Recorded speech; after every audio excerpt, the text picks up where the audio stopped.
Muito obrigado a todos pela vossa simpatia e pela vossa generosidade. Em especial, um cumprimento muito particular ao reitor desta universidade, meu querido amigo Dr. Carlos Coelho, que é, por assim dizer, a alma. Ele não é propriamente o salvador da Universidade de Verão, ele é o criador e é aquele que tem conseguido congregar à sua volta uma equipa, que aliás está aqui bem representada nesta mesa, que tem desenvolvido aquela que é, creio que é indiscutível, a maior, a mais completa, a mais profunda jornada de formação política de Portugal. É a Universidade de Verão da JSD e o meu cumprimento é também, simultaneamente, de agradecimento pelo convite que me foi endereçado, mas de gratidão pelo trabalho que foi sempre desenvolvido e conduzido por ele, em parceria com a direção da JSD, que tem aqui também ao meu lado vários daqueles que foram os protagonistas da sua direção principal, da presidência da Comissão Política Nacional.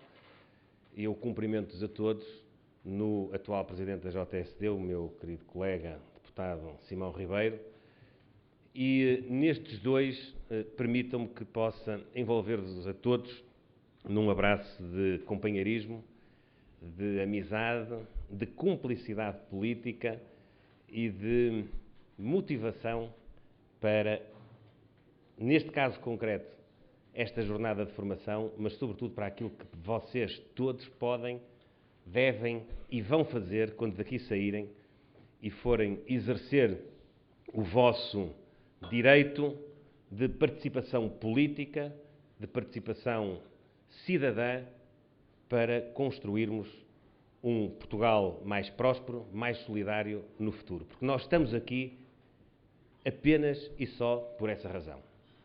É muito importante a jornada de formação, são muito importantes os contributos que aqui são trazidos, mas o que verdadeiramente interessa no final de tudo é que nós estejamos apetrechados para poder servir o nosso país, a nossa comunidade, trazendo mais bem-estar à vida de cada um dos nossos concidadãos e à vida de cada uma das comunidades em que nos integramos, em que convivemos, em que temos as nossas famílias, em que desenvolvemos as nossas atividades profissionais. Meu caro Carlos Coelho, meu caro Simão Ribeiro, muito obrigado pelo convite e, indo diretamente à questão como é colocada, deixem-me dizer-vos o seguinte. Eu hoje fiquei finalmente a perceber que havia uma razão que ainda não tinha sido identificada para que o PSD tivesse um presidente do grupo parlamentar numa ocasião em que o país estava inundado, afogado em dívidas. Essa razão era ter um nadador salvador, portanto alguém com mais aptidão ainda para poder enfrentar as tormentas de um afogamento iminente em que o Partido Socialista envolveu Portugal. Mas, pegando na questão que me é colocada, eu gostava de vos começar por dizer uma coisa muito simples, que gosto sempre de partilhar em ações de partilha, de interação com aqueles que estão a protagonizar o início de uma participação cívica e política num partido político, neste caso também numa estrutura de juventude partidária, mas num partido político, que é o nosso PSD. Eu gosto muito de ser político e gosto muito de ser deputado. Sou, portanto, um privilegiado. Faço aquilo que gosto, que é uma coisa que nem sempre nós conseguimos na vida. Eu exerço estas funções aliás, exerci-as todas aquelas que foram aqui elencadas com uma grande paixão, com uma grande convicção também, mas há aqui uma finalidade que é coletiva, que pode ser, enfim, não me fica muito bem dizer isto, mas altruística, mas que é também egoísta. Porque eu sou daqueles que, trabalhando ao serviço da comunidade e para a comunidade, também me realizo com isso. E eu digo isto para começar por vos dizer que para mim foi uma honra muito grande ter sido deputado do PSD nesta legislatura e, mais do que isso, ter coordenado o trabalho de 108 deputados na Assembleia da República eleitos nas listas do PSD. Para aqueles que eu sei que terão sido alguns que puderam assistir, eu disse no último debate relevante que tivemos no Parlamento, na Assembleia da República, o debate do Estado da Nação, em julho deste ano, disse uma coisa que vou aqui repetir, e que é, de resto, uma passagem que eu retirei do livro que vos recomendei, enfim, que sugeri quando me convidaram e me pediram para o fazer. Um dia, um amigo de Churchill disse-lhe, quando ele era primeiro-ministro, e esse amigo era deputado no Parlamento inglês, o seguinte, eu vou citar para não me enganar: não há posição mais difícil do que estar na bancada a apoiar o governo. É muito difícil encontrar um meio-termo entre a independência e a lealdade. O mais importante é impressionar a Câmara com a nossa seriedade. Isto foi mais ou menos aquilo que nós fizemos no Parlamento estes 4 anos. Nós tivemos de conjugar a independência, a representatividade que cada mandato de cada deputado significa numa eleição legislativa, com a lealdade e a convicção com que o fizemos a um programa político de uma exigência nunca antes vivida no Portugal democrático. Às vezes as pessoas não dão conta de que os parlamentares, com a legitimidade democrática que têm, que lhes advém do voto popular que os mandatou para representarem o povo na casa-mãe da democracia, no Parlamento, às vezes as pessoas não se apercebem de que nem sempre é fácil conjugar esse poder de representação, que é também um poder de representação partidário, porque as pessoas também não são só eleitas por si só, isso não existe. Não há nenhum deputado, nem vai haver nunca, qualquer que seja o sistema. Nem nos sistemas uninominais, diga-se só de passagem, a representatividade é apenas individual. Não é. Porque, sendo os candidatos propostos por partidos, está subjacente à candidatura um programa político e uma ideia de governo, uma ideia de políticas que deve ser respeitada, no caso pelo governo e também por quem suporta politicamente o governo, que são os deputados. Mas dizia eu que esta frase significa muito daquilo que aconteceu nestes últimos 4 anos. Porque quando um governo que herdou a situação que nós herdámos, que é conhecida, que não vos vou aqui maçar muito com ela, teve de recuperar muito rapidamente para evitar o naufrágio, para evitar o afogamento. Teve de tomar medidas tão dramáticas para as pessoas, mas também para quem teve de as tomar e para quem teve de as apoiar, no Parlamento e fora dele. Porque eu envolvo nesta missão não só os deputados do PSD, como todos aqueles que cá fora amparam o nosso trabalho político, os militantes, os simpatizantes, aqueles que estão perto de nós e que dão a cara por nós.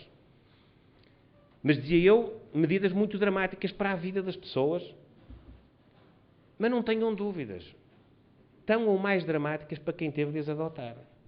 Porque não há ninguém no mundo, ninguém, eu não faço essa maldade a nenhum adversário político nosso, não há ninguém, seja do PSD ou não, que se sinta bem a cortar salários ou a exigir mais contribuições às pessoas ou às empresas, às famílias, para que o Estado tenha o dinheiro suficiente para cumprir as suas principais funções. Não há ninguém.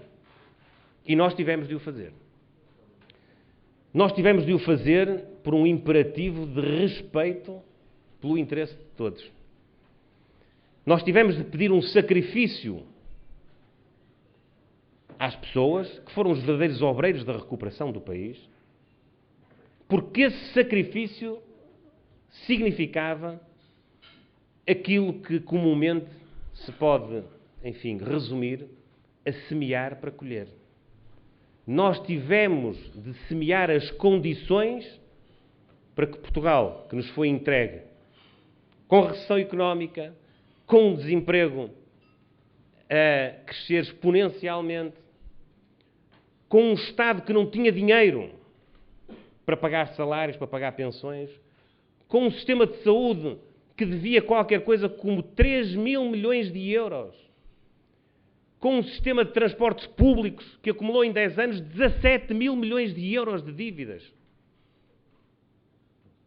Nós tivemos de travar, tivemos de salvar e tivemos de semear para que, num futuro que nós quisemos fosse o mais breve e próximo possível, pudéssemos ter o país a crescer economicamente, pudéssemos ter o desemprego a diminuir, pudéssemos ter as oportunidades acessíveis a todos, pudéssemos dizer, como eu digo hoje aos jovens de Portugal, que temos cada vez mais uma economia que é competitiva, que pode absorver as qualificações que eles estão, e bem, a recolher no nosso sistema de ensino e que podem ter uma oportunidade para se ingrar na sua vida pessoal e profissional, no seu país, porque nós precisamos de todos e todos vamos ser poucos para aguentar um país a crescer de uma forma consistente e de uma forma duradoura. Foi isto que norteou o trabalho dos deputados do PSD nos últimos anos. E devo dizer que nós devemos um grande respeito a todos os partidos e a todos aqueles que defendem ideias diferentes das nossas. É assim que deve ser em democracia. E nós teremos sempre, por mais que nos custe, e custa muito, muitas vezes então no Parlamento, custa mesmo muito ouvir determinadas coisas, e houve um ou outro momento onde houve excessos, nomeadamente de linguagem, que não prestigiam a função política, mas a grande verdade é que por muito respeito, e nós temos de facto muito por esses adversários, nós tivemos de construir tivemos de fazer esta sementeira sem a ajuda de nenhum partido da oposição. Nem daqueles que eram os principais responsáveis pela situação a que o país tinha chegado. Nós tivemos, com os portugueses, de superar o derrotismo, o pessimismo, o bota-abaixismo de todos os partidos da oposição nestes 4 anos, mesmo do principal partido da oposição, o Partido Socialista, que tantas responsabilidades tinha e tem na situação que foi criada em Portugal. E hoje é, por acaso, o dia em que até me ocorre dizer que, mesmo numa primeira fase, vejam bem, com uma outra liderança do Partido Socialista, nós tivemos um primeiro orçamento que era muito difícil, que estava muito condicionado pelo famoso memorando de entendimento, que felizmente hoje faz parte apenas da história, e a história também é importante. Esse primeiro orçamento foi elaborado em condições que parece que já foram há muito tempo, mas são muito recentes. Foi há 4 anos, menos um bocado de 4 anos.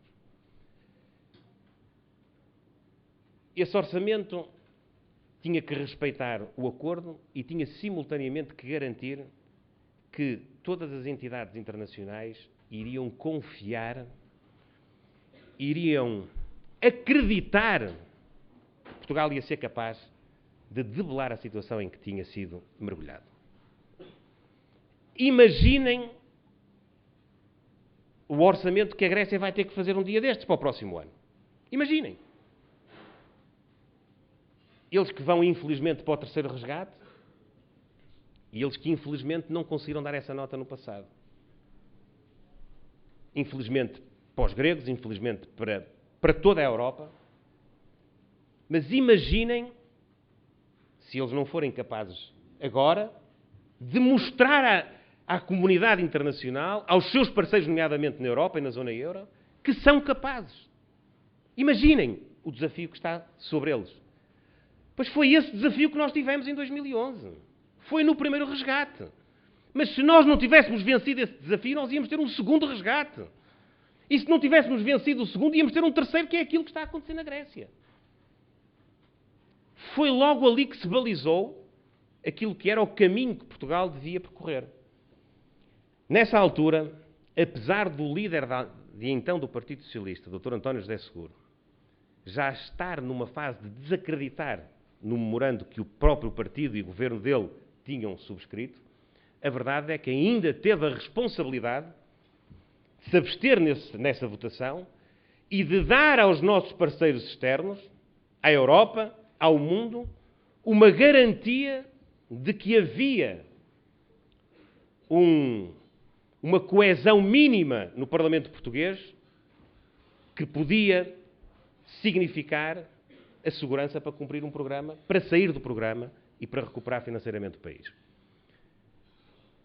Neste caso particular, ainda bem que era o Dr. António José Seguro que estava na altura no Partido Socialista, porque se fosse o Dr. António Costa, ele já o disse publicamente, teria votado contra esse Orçamento de Estado. Ele chegou a dizer ao Dr. António José Seguro, é verdade que o Dr. António José Seguro disse que ele disse uma coisa na comissão do PS e outra na quadratura do círculo, mas eu não me vou meter nisso.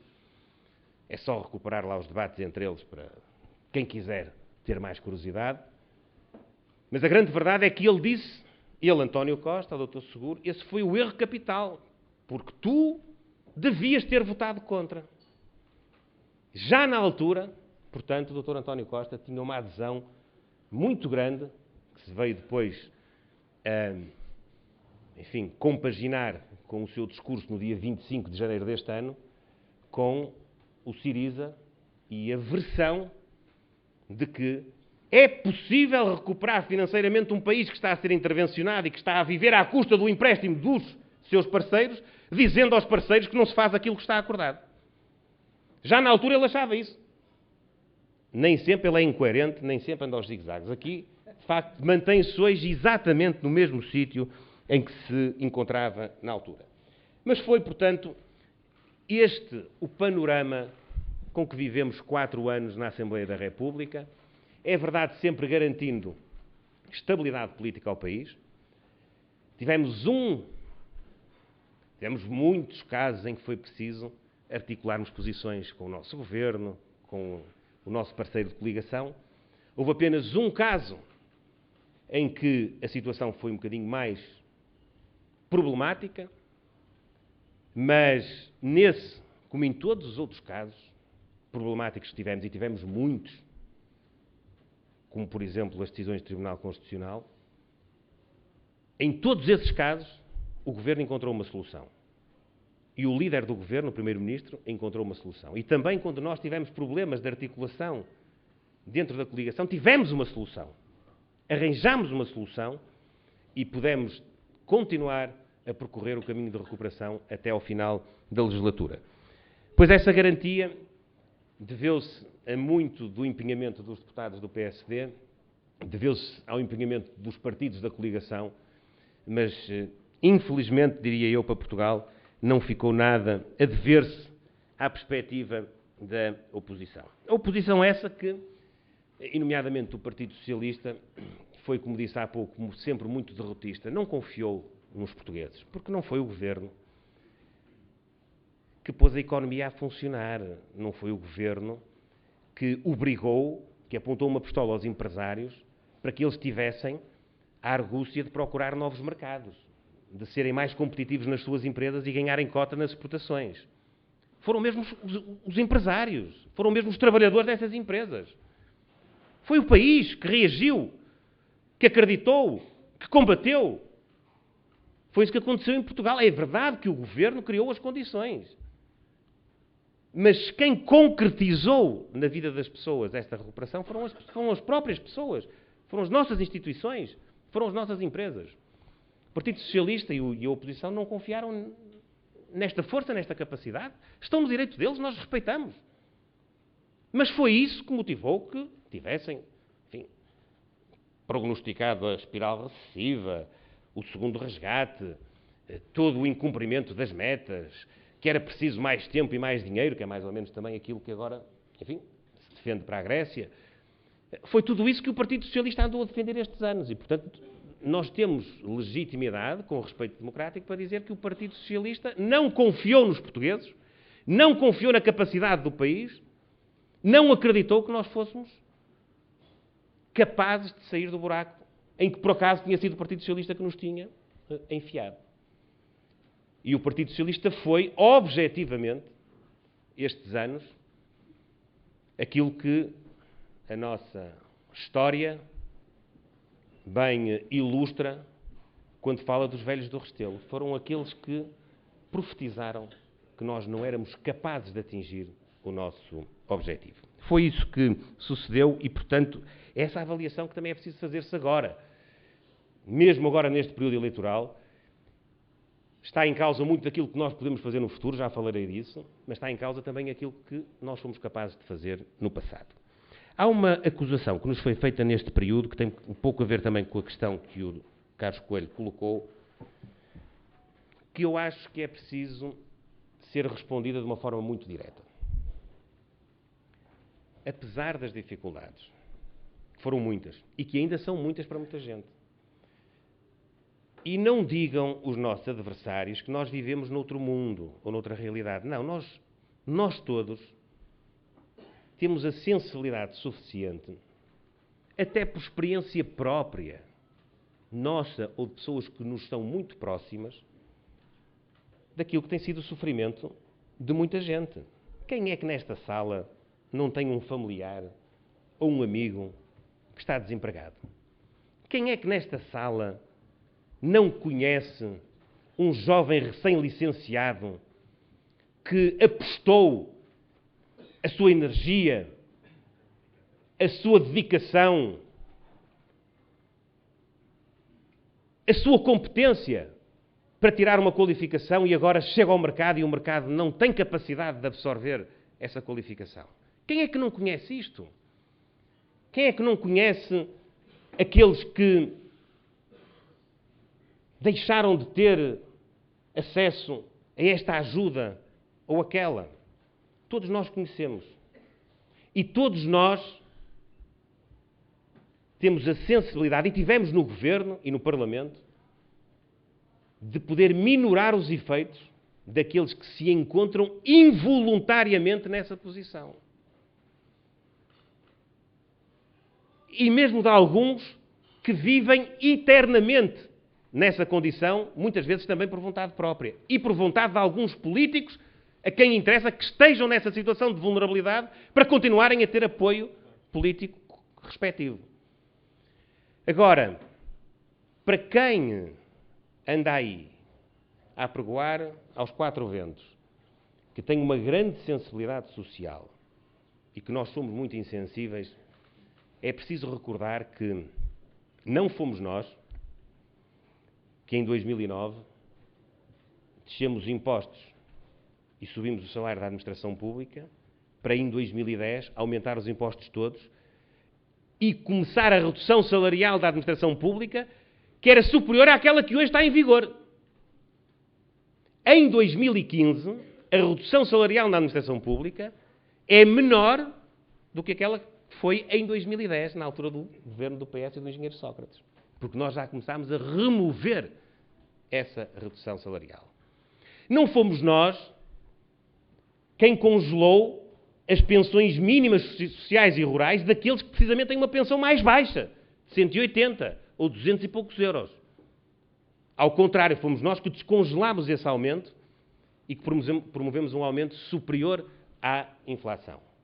Não fomos nós que introduzimos a famosa contribuição extraordinária de solidariedade sobre as pensões, que hoje já está removida. Foi ainda em 2010, na altura do governo do engenheiro Sócrates. E não fomos nós que congelámos o aumento do salário mínimo nacional. Fomos nós que descongelámos o aumento do salário mínimo nacional. Eu pergunto de que lado é que está a sensibilidade social e de que lado é que está a recuperação do rendimento e o apoio social. Eu pergunto se um governo, como o governo do Partido Socialista, que de 2005 a 2011, apesar de tudo, foi tendo algum crescimento na economia, que era tão artificial quanto, simultaneamente, tinha o desemprego a subir. A economia subia e o desemprego subia. Não é como agora. Agora a economia cresce e o desemprego diminui.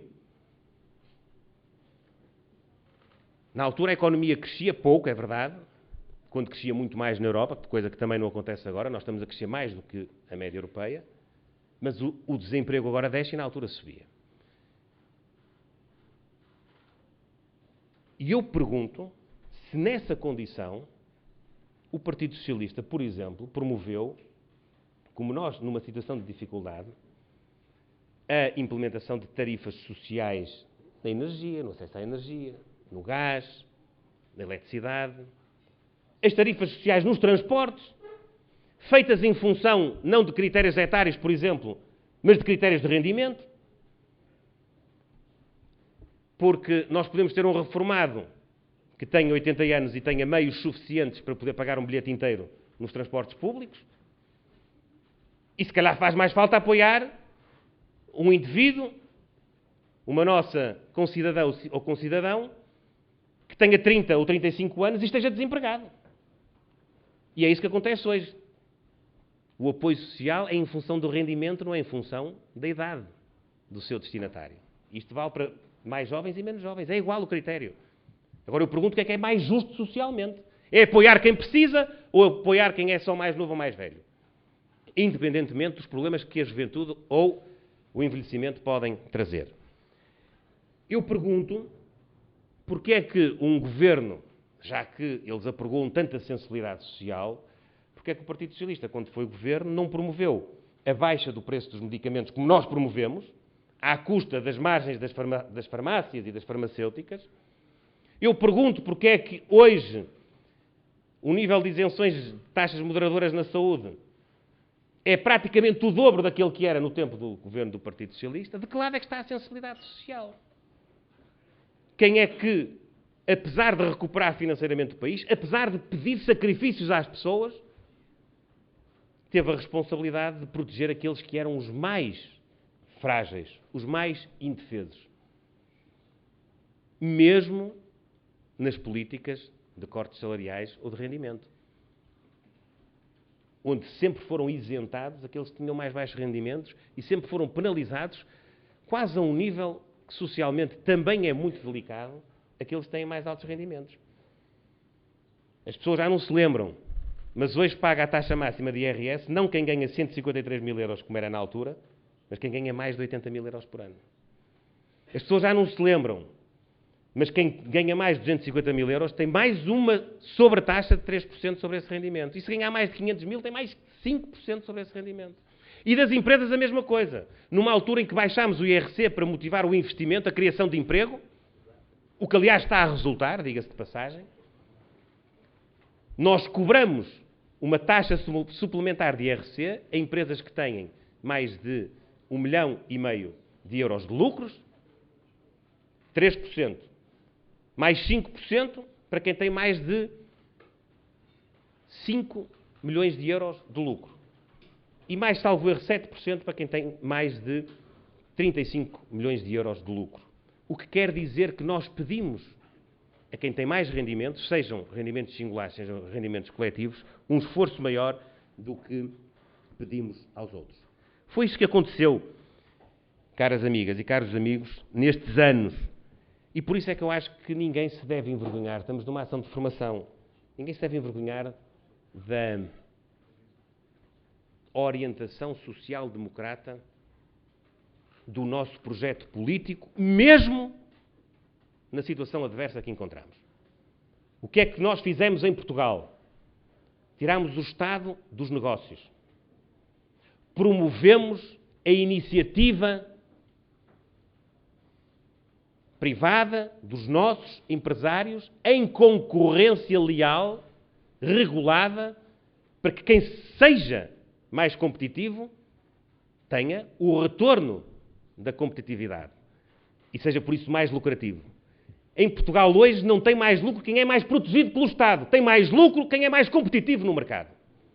E é isso que gera riqueza, e é essa riqueza que gera emprego, é esse emprego que gera receita para o Estado, e é essa receita do Estado que paga a despesa social que o Estado tem que pagar para que as pessoas tenham acesso à saúde, à educação, à justiça ou à segurança. Isto é a matriz do PSD.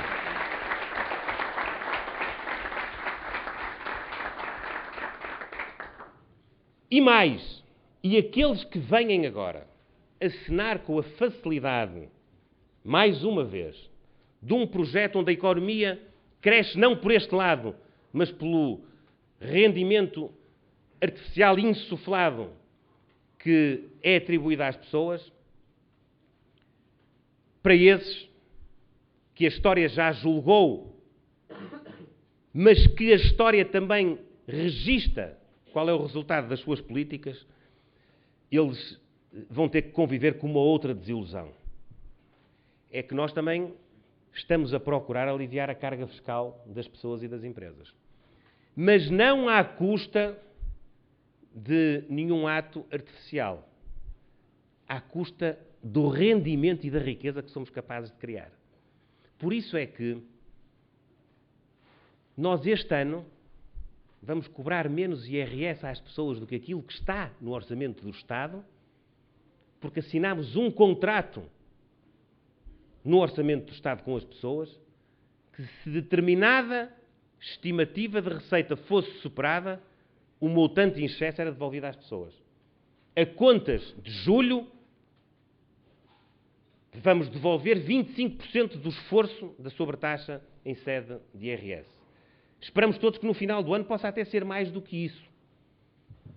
Como já começámos a aliviar a carga fiscal das famílias com o quociente familiar em sede de IRS. Como já começámos a aliviar a carga fiscal das empresas, não para que as empresas tenham mais lucros, mas para que sejam mais competitivas, possamos atrair mais investimento, atraindo mais investimento absorvemos mais mão de obra e, como vos disse há pouco, a economia funciona, o Estado arrecada a receita e garante o seu financiamento sem estar sujeito à volatilidade dos mercados financeiros, que foi aquilo que também nos trouxe à crise em 2011. Por isso eu vou caminhar para terminar, para me guardar também para as questões, não sem antes vos lançar aqui um desafio. Creio que, a partir da questão que me foi aqui colocada, me vão permitir que vos diga uma coisa muito simples, que aliás disse há um ano, precisamente há um ano e meio, precisamente no último Congresso Nacional do PSD. Aliás, disse duas coisas, já agora só talho foi, só aqui um pequeno parênteses. Na altura também tive uma frase muito polémica, que há muita gente de vez em quando que gosta de recordar e que eu fico até muito lisonjeado com isso, porque na altura eu disse que a vida do país estava muito melhor e a vida cotidiana das pessoas ainda não estava melhor. E aqui Del Rey, que daí para aí toda a gente dizer este tipo, está meio louco, porque como é que ele pode dizer que a vida do país está melhor e a vida das pessoas muitas vezes não está? Se o país é feito de pessoas. Precisamente aqueles que não compreendem que é preciso semear para colher. É que ninguém enriquece no dia em que semeia. Nós só enriquecemos no dia em que colhemos. Mas para colhermos, temos que semear. E era o que nós estávamos a fazer. Nós estávamos com Portugal melhor porque estava mais preparado para deixar de ter recessão e ter crescimento. Para deixar de ter desemprego e ter emprego. E, apesar disso estar a acontecer, de nós estarmos a semear, as pessoas só vão colher mais tarde. E só estão a colher agora. Mas estão a colher. Porque hoje pagam menos impostos do que pagavam há um ano. Porque hoje, na administração pública, têm um rendimento superior do que tinham há um ano. Porque hoje há menos desempregados do que havia há um ano. isto não desrespeita àqueles que ainda estão nessa situação, que são muitos. E que são a nossa principal preocupação. Mas são muito menos do que aqueles que eram há um ano.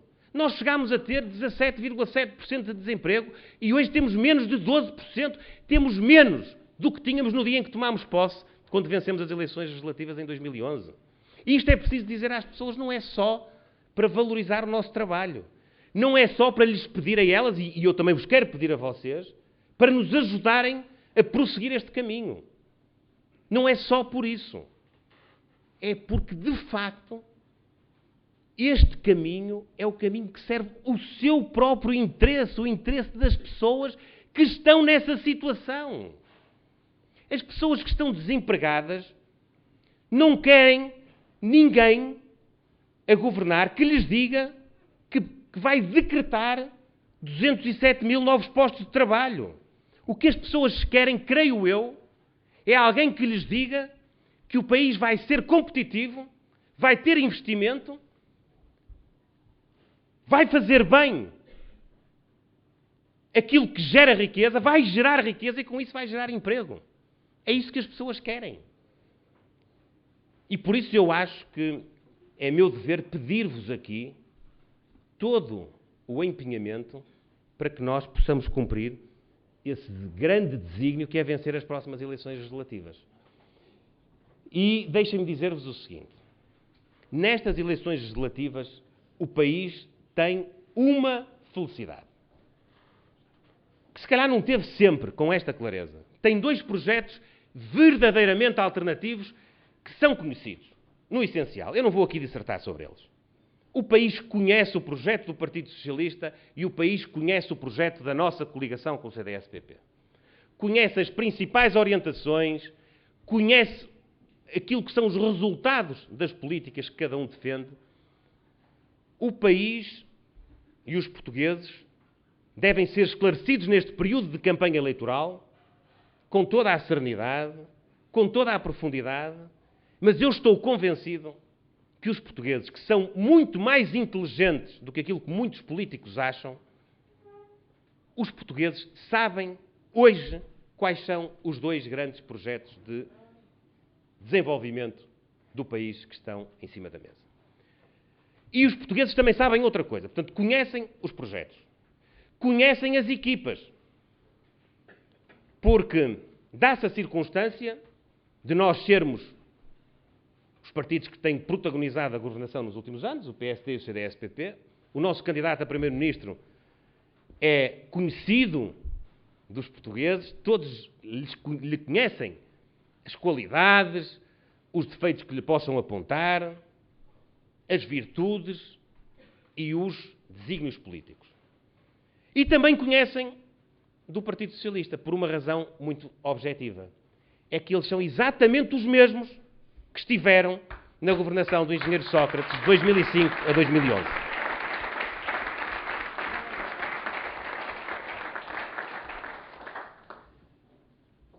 E conhecem os líderes. E esses são os três patamares, creio eu, da maior ponderação que um eleitor pode fazer. Identificar o projeto, identificar a equipa, identificar a liderança. E depois optar. Com total liberdade, como felizmente acontece em Portugal. Eu ainda vi esta semana o Dr. António Costa dizer, numa das suas aparições no seu reduto sempre de última hora, quando se encontra em dificuldades, em Lisboa, não sei se já repararam, sempre que há qualquer crise, qualquer momento menos bom, e tem havido vários, o Dr. António Costa vai sempre acabar em Lisboa. Seja para escolher o diretor de campanha, seja para arranjar pessoas para os cartazes, seja para fazer uma iniciativa de campanha, a coisa acaba sempre em Lisboa. Pronto. Ele foi Presidente da Câmara até há pouco tempo e, portanto, presumo que se sente um pouco mais à vontade nesse território. E não está nada de mal, porque os lisboetas merecem todo o respeito. Apenas é preciso dizer ao Dr. António Costa que há mais país para além de Lisboa. E que mesmo nos momentos de dificuldade é preciso ir a todo lado. É só preciso dizer isso.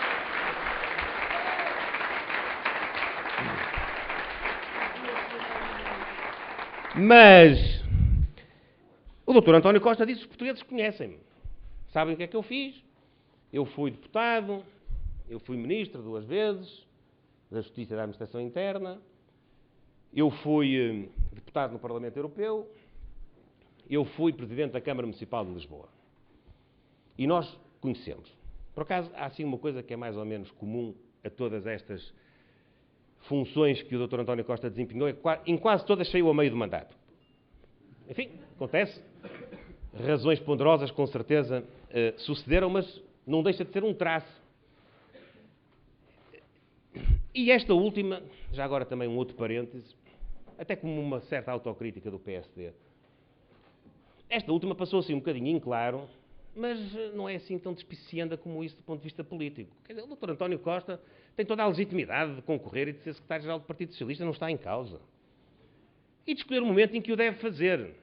Mas a grande verdade é que houve eleições autárquicas em setembro de 2013. Logo no início de 2014 se ventilou a hipótese do Dr. António Costa sair da Câmara para ir para líder do PS.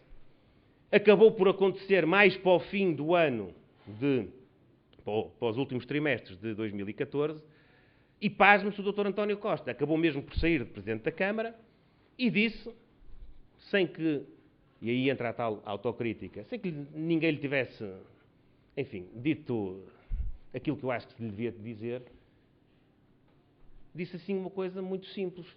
Isto estava preparado com tempo, com o seu sucessor ao lado, o Dr. Fernando Medina, isto estava preparado com tempo, foi tudo feito como percebem, com todas as precauções, com toda a antecedência. E eu pergunto, mas então o Dr. António Costa foi candidato, disse aos lisboetas que queria governar o município em setembro de 2013, mas afinal já estava a preparar o não cumprimento do mandato para o qual se candidatou. Enfim, isto era só um parênteses que tem um bocadinho a ver com o tal histórico que ele quis recordar, e eu respeito, e devo dizer que isto não é nenhum ataque pessoal ao Dr. António Costa, são considerações políticas daquilo que ele andou a dizer até nos últimos dias. Portanto, o percurso dele foi este. Não consta que tivesse, enfim, sido nada exuberante no exercício destas funções, também não foi mau, é verdade, nós também temos que ter respeito, e eu tenho muito respeito por ele.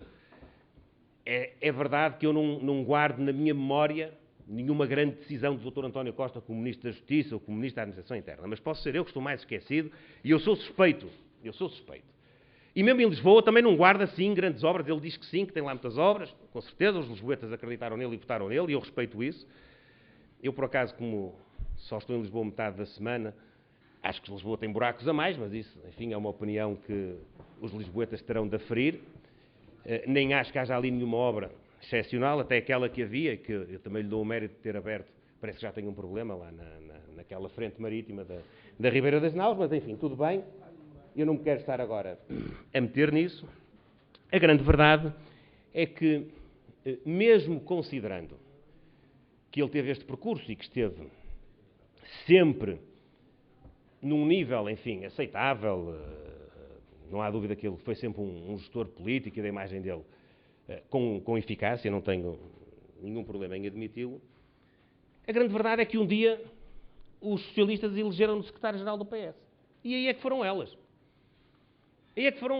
Porque, primeiro, foi a forma como isso aconteceu. Todos conhecem, não vou falar disso. Depois foi aquela fase incata imediata à eleição, não havia bem programa, mas prometia-se tudo. Ia-se aumentar o salário mínimo, ia-se, lá onde acabaram juntas de freguesia, ia-se repor as juntas de freguesia, lá onde mudaram as competências do tribunal, ou o tribunal mudou de sítio, ou a competência mudou de sítio, ia-se tudo repor, ia tudo ficar exatamente como estava. Foi aquela voragem de eu vou chegar e vou modificar tudo. Depois, em janeiro, foi aquela esperança de mudar a Europa com o Syriza, de braço dado com o Sr. Tsipras. Depois foi aquela célebre afirmação realista perante uma comunidade chinesa de, ao fim e ao cabo, afinal, reconhecer que as coisas estavam muito melhor do que em 2011. Depois foram algumas demonstrações de arrogância que não podem passar em claro e que é preciso recordar, como, por exemplo, quando o Dr. António Costa disse que se vencesse as eleições, ele agora já não diz isso, e está bem, porque também está muito realista, mas quando se vencesse as eleições, iria desfazer aquele negócio, dizia ele, da privatização da TAP. Quando o concurso estava a decorrer, quando os candidatos estavam a oferecer as suas propostas, tem até a ver com alguma coisa que está a acontecer agora por estes dias, mas o Dr. António Costa, que no seu histórico fez parte de governos do Partido Socialista que puseram lá a privatização da TAP, que era o número 2 político do engenheiro Sócrates, quando ele negociou um memorando de entendimento onde estava a privatização da TAP, se eu for eleito Primeiro-Ministro, vou desfazer esse negócio e, no fundo, incumprir aquela que é a palavra do Estado, dada por um governo legítimo e apoiada por um Parlamento legitimamente eleito. Depois foi aquele célebre episódio do SMS para o jornalista que tinha escrito qualquer coisa que ele não tinha gostado, eu nem me apercebi bem, porque até li o artigo e não tinha assim nada de especial. Estou habituado até, às vezes, a críticas bem mais ferozes do que aquelas que estavam nesse artigo. Bem, depois foi estas últimas semanas, então tem sido um ver-se-ta-dias, isto é questões quase todos os dias, porque os cartazes, parece que era uma aselice, diz ele, mas ele viu os cartazes antes e, portanto, não detectou a aselice mais cedo. A questão da proximidade ideológica ou programática à doutora Manuela Ferreira Leite, enfim, numa semana onde nós aquilo que esperávamos era que ele dissesse que era próximo, do ponto de vista programático, não de uma ex-presidente do PSD, mas de uma ex-presidente do PS, a doutora Maria de Belém, com quem ele tinha ido até de braços dados a apresentar a lista de Lisboa das eleições legislativas. E ontem mesmo, o novo diretor de campanha, vice-presidente da Câmara de Lisboa, a propósito de uma declaração de inconstitucionalidade do Tribunal Constitucional sobre uma iniciativa legislativa que foi aprovada no Parlamento, veio dizer que o PSD e a coligação governavam contra a Constituição, como ainda ontem se tinha visto com a decisão relativamente a uma norma do Serviço de Informações da República. Esqueceu-se foi que essa legislação tinha sido acordada com o Partido Socialista e o Partido Socialista também tinha votado favoravelmente. Era um pequeno detalhe. Nós afrontamos o Tribunal Constitucional. E ontem, quem é que afrontou o Tribunal Constitucional? No limite, se for seguindo esse raciocínio, que não é o que eu sigo, porque estas matérias são muito mais profundas do que aquilo que parecem, a fronteira é, de facto, uma fronteira ténue, muitas vezes, entre aquilo que é a interpretação das normas e dos princípios constitucionais e aquilo que são as opções legislativas, e tanto é assim que nós, umas vezes, temos razão, outras vezes não temos, de acordo com aquilo que os senhores juízes decidem, e ontem eles decidiram que aquela norma era constitucional, mas aquela norma que tinha sido aprovada por nós e também pelo Partido Socialista. É que é bom não se esquecerem disso. Mas, enfim, a desorientação tem sido muito grande, não tem sido muito favorável àquilo que o Dr. António Costa tem andado a dizer, de que olhem para aquilo que eu tenho feito, olhem para aquilo que é o meu percurso. Eu acho que não é bem assim que ele pode valorizar a sua candidatura. Eu, numa palavra, diria, para terminar, que estamos até numa semana de grande atividade futebolística. Tivemos Liga dos Campeões e Liga Europa. Eu, com todo o respeito, repito, pessoal, para o Dr. António Costa, olho para aquilo que tem sido a demonstração da sua inconsistência como líder da oposição. Eu diria mesmo de alguma impreparação para o exercício dessa grande responsabilidade que é conduzir a governação do país, mais ou menos como aqueles jogadores de futebol que, aquelas equipas assim intermédias do meio da tabela, tipo o Rio Ave ou o Nacional da Madeira, jogam bem, são, enfim, suportam a equipa, dão nas vistas, e depois são contratados para os grandes, para o Benfica, para o Porto e para o Sporting, e chegam lá e não conseguem afirmar-se na equipa. É um bocadinho como o Dr. António Costa. Ele pode ter sido lá muito bom Ministro da Justiça, da Administração Interna, líder parlamentar, deputado europeu, Presidente da Câmara de Lisboa, mas agora que foi para Secretário-Geral do Partido Socialista, de facto, ele não conseguiu ser uma alternativa, ele não é uma alternativa consistente para liderar o governo de Portugal, e estas demonstrações de zigue-zague não lhe conferem a confiança que ele anda aí a pedir nos cartazes. É um bocadinho como, apesar de se ter aptidões e habilitações, voltando ao futebol, é um bocadinho como jogar na Liga Europa ou jogar na Champions League. E aquilo que me parece, politicamente falando, é que o Dr. António Costa é muito bom a jogar na Liga Europa, mas não tem jeito para jogar na Champions League.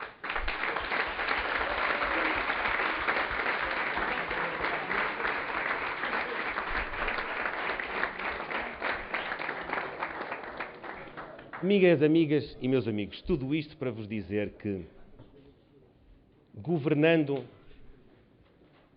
melhor do que o Partido Socialista, tendo um projeto mais consistente, tendo uma equipa mais competente, tendo um líder mais preparado, este partido e esta coligação que nós lideramos, também o disse no Congresso do ano passado, não tem só o direito de ganhar as eleições, tem o dever de ganhar as eleições. Nós temos a obrigação de ganhar as eleições. E quando digo nós, somos nós todos temos essa obrigação.